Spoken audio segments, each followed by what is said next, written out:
A hushed awe gripped the packed military banquet hall as Admiral Robert Harrison pinned the Congressional Medal of Honor onto Dr. Edward Thompson's chest.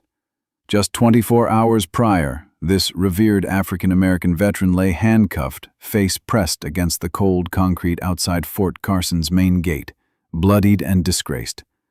Before we plunge into this gripping tale of honor, prejudice, and redemption, drop your location in the comments below. Smash that like button if you've ever seen someone misjudged by their looks, and hit subscribe to join our tribe of truth seekers uncovering raw, powerful stories. Now let's turn back time to unravel how a war hero ended up sprawled on the pavement and the electrifying events that unfolded next. The blazing morning sun scorched Fort Carson as Dr. Edward Thompson eased his unassuming sedan into the visitor lot, glancing at his watch with the precision of a seasoned soldier. At 62, this towering, distinguished African-American with a neatly trimmed salt and pepper beard could pass for a scholar rather than a 30-year military titan. That was exactly how Edward liked it.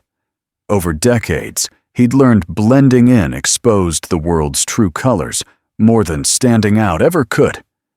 Clad in a modest navy blazer and khakis that hid his strong frame as he grabbed his worn leather briefcase, packed with years of military secrets, and strode toward the security checkpoint, mentally gearing up for his meeting with the base commander. The line flowed smoothly until Edward reached Lieutenant Michael Reynolds, a 26-year-old Caucasian officer with a buzzed blonde cut and a uniform so crisp it screamed arrogance. Reynolds, slouched over ID checks with bored indifference, snapped to attention as Edward approached. His face hardened, a subtle squint, a faint sneer, telltale signs Edward had spotted in countless similar encounters. "ID and purpose," Reynolds barked, skipping the courtesies he'd granted others. Edward slid his military ID across with calm precision. "Good morning, Lieutenant. I'm due for a 9:30 with Colonel Harrison." Reynolds scanned the card, his brows shooting up at the expiration date. "This ID's 3 months past due, sir," he sneered, lacing the title with mockery. "I'm aware," Edward replied, his voice steady as steel. "I've been consulting for the Pentagon since retirement. My new credentials are processing, but Colonel Harrison's office cleared my visit. My retired ID and driver's license should suffice." Reynolds' laugh cut like a blade. "Sure they did. I see your type daily, chasing benefits you never earned." The words stung, their meaning clear to everyone nearby. Onlookers swapped uneasy glances. Edward held his composure, though a familiar tightness gripped his chest. "Lieutenant, I've served this nation 30 years. I'd appreciate a professional call at Colonel Harrison's office to confirm." Reynolds' face flushed with defiance. "Respect's earned, not handed out. That ID could be fake for all I know. You're not the first to try this game." The scorn hurled Edward back to his boyhood in segregated Birmingham, Alabama, watching his father, a World War II hero who stormed Normandy, denied service at a diner, still in uniform, called boy, by men who never faced a battlefield. The memory steeled Edward's resolve to mirror his father's dignity. "I respect security protocols, Lieutenant. Perhaps a senior officer could assist," Edward offered coolly, noting the growing line behind him. Reynolds' eyes narrowed, grabbing his radio. "Security! Main gate!" he snapped, his tone overblown for the moment. "Possible fake military ID." Eyes bore into Edward as Reynolds pressed on. "Step aside, sir, while we verify your identity." As Edward complied, Reynolds blocked his path to the gate. "I don't know what scam you're pulling, boy, but one move toward that gate, and you're under arrest for breaching a military base." The word boy hit like a punch, yet Edward stayed composed, even as Reynolds crowded him, itching for a reaction to justify escalation. Edward stood statue still, his military discipline shining through his steady breath and unwavering gaze, denying Reynolds the clutch he craved. The standoff dragged on, tense and unbearable, until two security officers hustled over. Sergeant David Carter, a grizzled Caucasian with 20 years etched into his weathered face, and Private Nathan Brooks, a young African-American sizing up the scene with concern. "What's going on, Lieutenant?" Carter asked, hand hovering near his holster. Before Edward could speak, Reynolds spun his tale. "This guy flashed an expired ID and got hostile when I called him out. Says he's got a meeting with Colonel Harrison, but has no valid credentials." Brooks studied Edward, recognition flickering. "Sir, have you been here before? You look familiar." Reynolds cut him off. "He's trying to sneak in with a dead ID. When I challenged him, he got aggressive, trying to bully his way through." The lie nearly cracked Edward's calm. "That's utterly false, Sergeant," he said firmly. "I've been fully cooperative. Let me call Colonel Harrison's office." "Hand over your phone," Reynolds demanded, palm outstretched. "Devices can coordinate security breaches." Edward knew his rights, but saw the situation spiraling as he slowly reached for his phone. Reynolds pounced. "He's reaching! Hands up!" his shout echoed, drawing every eye within 50 yards.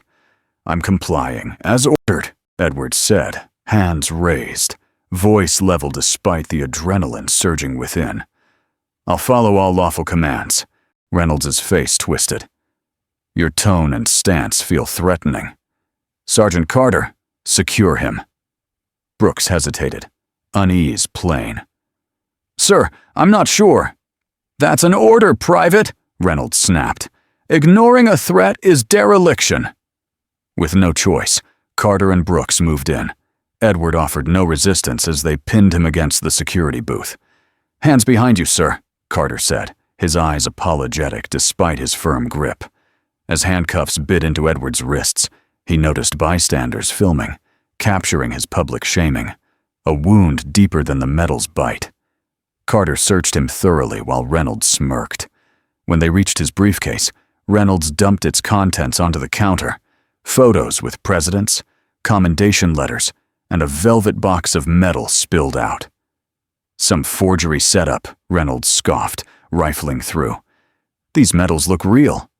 Buy them online or steal them from a true veteran."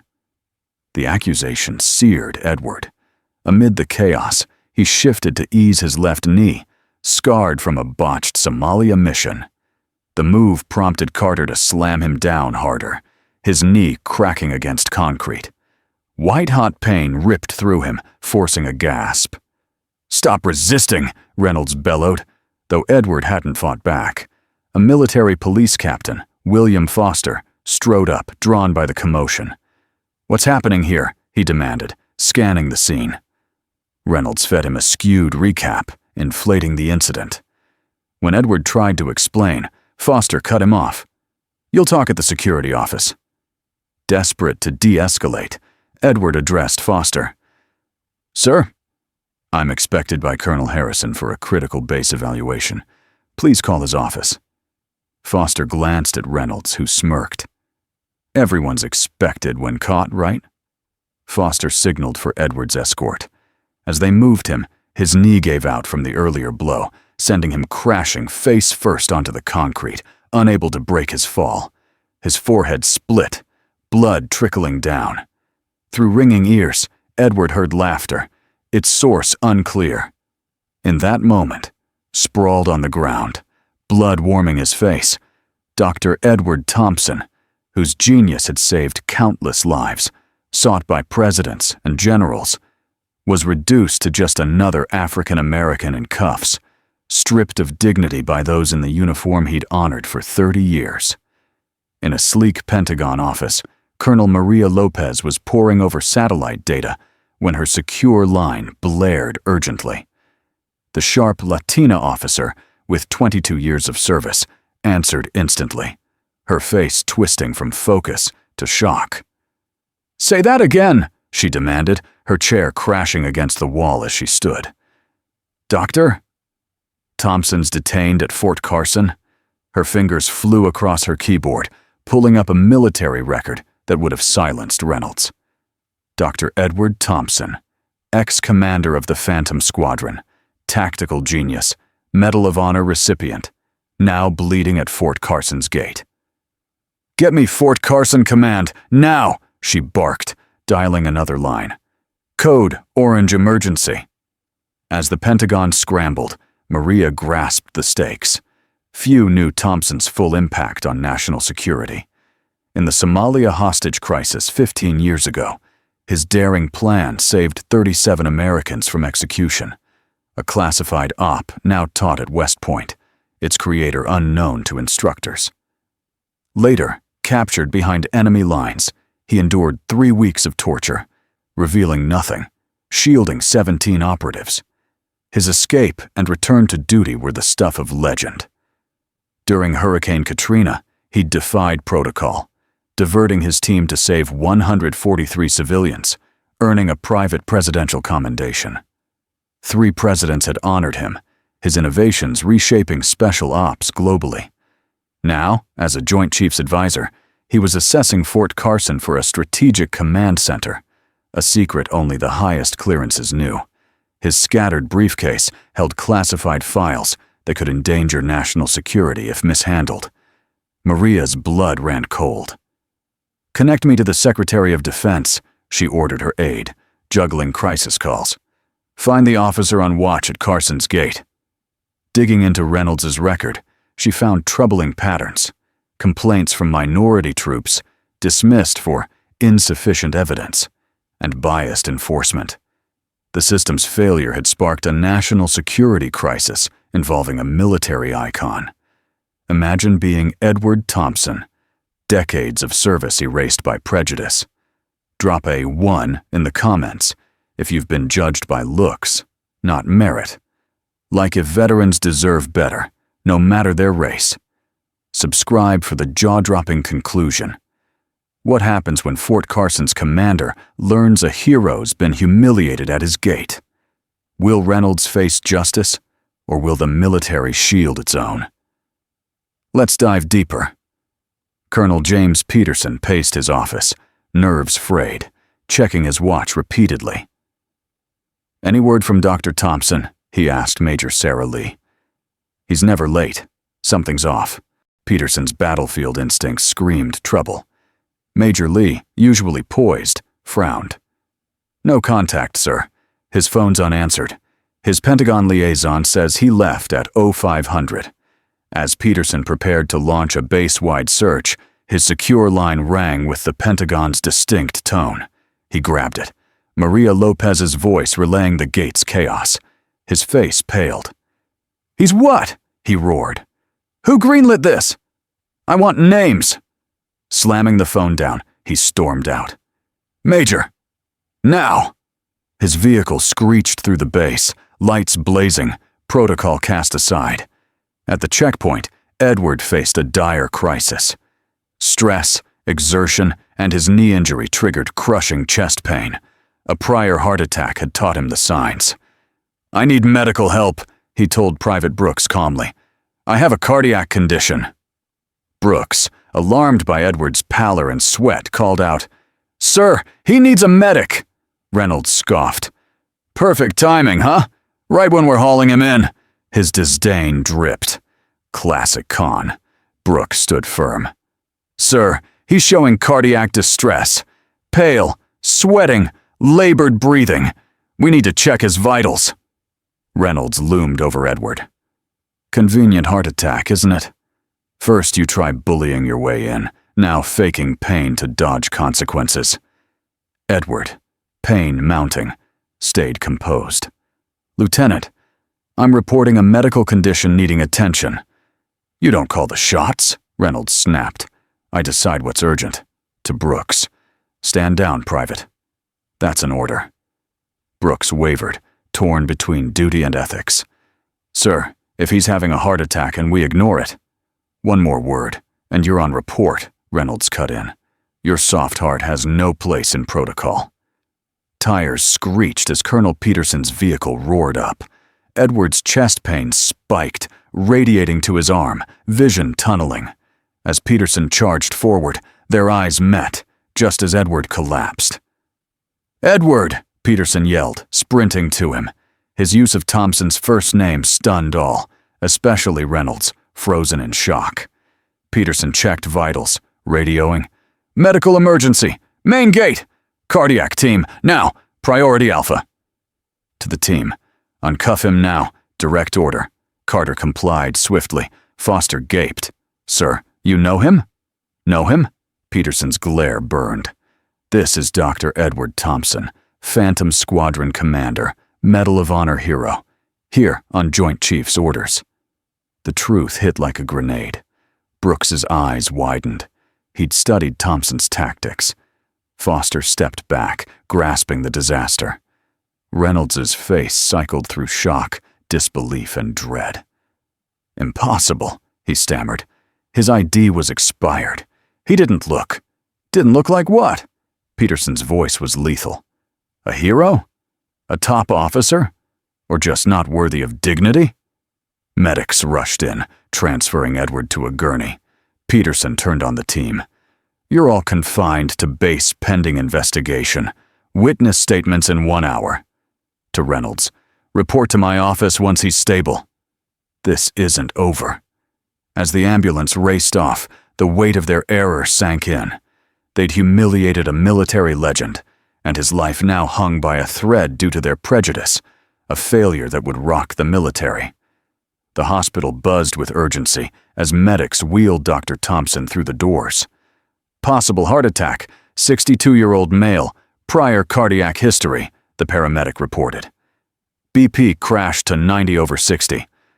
Dr. Susan Bennett took charge. 12 lead EKG, cardiac enzymes, full panel, cardiology now." She leaned over Edward, fading in and out. "Dr. Thompson, you're at Fort Carson Hospital. We've got you." As medics fought to save him, the hospital's administrative wing became a crisis hub. Peterson set up a Pentagon line, sending Major Lee to collect witness accounts. Outside, news vans gathered, tipped off by filmed footage now viral online, branding the incident as another case of racial injustice. Inside Peterson's command post, the Secretary of Defense's voice crackled. "His condition, Colonel?" "Critical, but stable," Peterson replied. "Strained. Stress-induced, likely worsened by his condition." "And the officer? Lieutenant Reynolds?" "On leave, pending investigation. Footage preserved, statements ordered." Peterson paused. "Sir, it's ugly. He was cuffed, restrained, denied medical care. There's video." Silence hung heavy. "The President's briefed," the Secretary said. "This is national. My deputy's coming to oversee. Brace for a media storm. Sans medical pleas." Lee led him to a private room, respecting his bravery. Protests erupted outside. Veterans, many African American, rallied, sharing stories via hashtag #RespectOurVeterans and hashtag #BlackInUniform. The hospital corridor filled with personnel honoring a legend they'd never met. A black government SUV pulled up. Dr. Olivia Thompson, Edward's daughter and a top cardiothoracic surgeon, stepped out, her fury barely contained. Peterson met her at the elevator. "Doctor, Save it," Olivia snapped. "I'll talk after I see my father. I want his records, his doctors, and all equipment ready if I decide to transfer him." "Of course," Peterson said. "Anything you need." "I need the military to explain why my father, who gave everything, was treated like a criminal," she said as the elevator closed. In the cardiac unit, Edward stabilized, but stayed unconscious, the day's trauma taxing his heart. Olivia, reviewing charts with Dr. Bennett, learned the delay in treatment had worsened the damage. "Delay?" she hissed. "They ignored a Medal of Honor recipient's heart attack?" As reporters unearthed Edward's storied career, his sacrifices became legend. He'd mentored minorities, breaking barriers despite facing racism. The incident sparked a national reckoning on military respect. Congressional hearings were called, and Pentagon files were eyed for declassification to honor Thompson without risking security. Lieutenant Reynolds, alone in his quarters, watched his career implode on TV. Edward's face no longer anonymous but iconic. The weight of his bias crushed him. In the hospital, monitors beeped as Edward fought back, unaware his ordeal was reshaping military culture. News exploded with clashing narratives. Conservatives decrying politicization, progressives exposing systemic racism. Viral videos fueled both sides. The Pentagon's statement, "This doesn't reflect our values," was drowned by veterans' stories online. Reynolds' record revealed ignored complaints from minority troops, prompting a branch-wide audit. Veterans shared tales of Thompson's humanity, remembering birthdays, mentoring all. Hearings expanded to probe military discrimination broadly. Edward, conscious but silent, spoke only to the president privately, sparking swift executive actions. Fort Carson's culture faced scrutiny, revealing biased promotions and discipline. Academies like West Point were questioned on diversity. Olivia gave one interview. "My father served a nation that didn't always serve him," she said, voice breaking. "He saved lives without seeing race. This incident made him a symbol against his wishes." She shared his love for jazz, youth mentorship, and overcoming career-long racism. Former peers lauded his quiet excellence. "He never whined," said General Thomas Rivera. "He just outworked everyone, forcing respect." Have you seen dignity triumph over prejudice? Comment 1, if quiet strength speaks loudest. Like if all service members deserve respect. Subscribe for more. What would you do in Edward's shoes? Punish or transform? Let's see his choice. A Pentagon press conference stunned viewers as Thompson's classified feats were revealed. In Operation Silent Haven, he led 12 operatives to save 14 hostages via Soviet tunnels, the Joint Chiefs spokesman said. His urban engagement doctrine cut civilian deaths by 63%. The public learned a man denied recognition for race had shaped modern warfare. Fort Carson's command center evaluation, his mission, carried millions in stakes. The irony of his mistreatment there fueled outrage. Reynolds' hearing scrutinized his overlooked biases, coded as traditional in reviews. The investigation targeted supervisory failures. Edward, recovering under Olivia's care, insisted on finishing his evaluation. "The mission stays objective," he told Peterson. "My ordeal doesn't change Fort Carson's merits," Peterson marveled. "You're still mission first after all this?" "The mission's bigger than me," Edward said. In a tense hospital meeting, Edward faced Reynolds. "Sorry for what, Lieutenant?" he asked. "Not knowing me or treating me like nothing?" "Both," Reynolds admitted, shamed. "I should have respected you, anyone, regardless."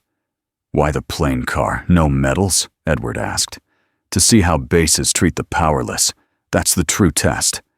He revealed Reynolds' father, passed over for promotion under him, had fed him biased tales. He wasn't promoted for lacking adaptability, not race, Edward clarified. The president launched the Thompson Protocol, training, accountability, and fair promotions. Edward's ordeal became a turning point for military equity. At Fort Carson's grand ceremony, Edward's entrance sparked a 2-minute ovation. The Secretary of Defense announced the Thompson Directive, addressing bias head-on. Reynolds spoke, admitting his failure. "I judged by appearance, not character. I'm committed to change." Edward's speech electrified. "Courage isn't just battlefield bravery. It's facing our flaws. Fort Carson showed our values gap. We can't fight for freedom abroad while tolerating bias at home." He revealed his terminal heart disease. "My service ends, but the next generation must build a military judging-only character." He called Reynolds forward, assigning him to diversity training. "His failure was ours. His growth is our hope." The directive's presentation sealed a new era. A year later, the Thompson protocols showed a 47% rise in bias reports, better minority promotions, and stronger unit cohesion. Reynolds's training program, using his story, broke through to resistant troops.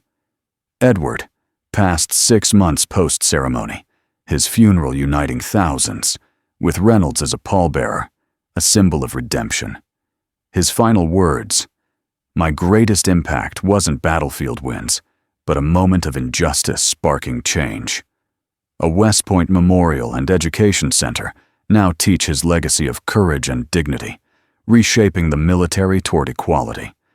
Edward's story proves heroism is moral courage, choosing transformation over revenge. His dignity on that concrete exposed prejudice's emptiness. Comment if an injustice sparked change. Type respect if all veterans deserve dignity. Like if Edward's response inspires you. Subscribe to our truth-telling tribe. Share to show dignity shines through our response to wrong. Honor heroes like Edward by seeing everyone's true worth.